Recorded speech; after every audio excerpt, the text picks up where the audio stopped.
Bonjour, la Bible dit dans Daniel 4 au verset 30, le roi prit la parole et dit, n'est-ce pas ici Babylone la grande que j'ai bâtie comme résidence royale par la puissance de ma force et pour la gloire de ma magnificence.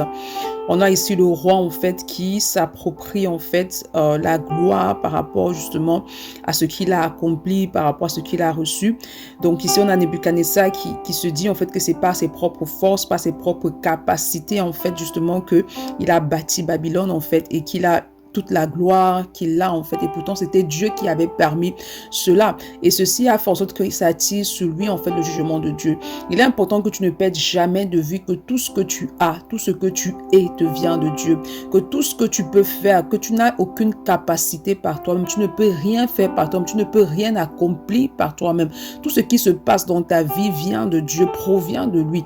Donc en tout temps, tu dois rendre gloire à Dieu pour ce qu'il fait, que ce soit la santé, le travail qui te donne, la famille, les enfants, peu importe ce que Dieu fait dans ta vie, peu importe ce que tu as ou que tu crois avoir, il est important que tu ne perdes jamais de vue que tout devient de Dieu. Parce que la Bible dit que tu as tout pleinement en Dieu. Donc tu as tout pleinement en lui. C'est pourquoi ce matin, demande au Seigneur de t'accorder la grâce de ne pas tomber dans l'orgueil, qui t'aide vraiment à demeurer en toi dans une attitude d'action, de grâce et d'humilité envers lui. Bonne journée. Shalom.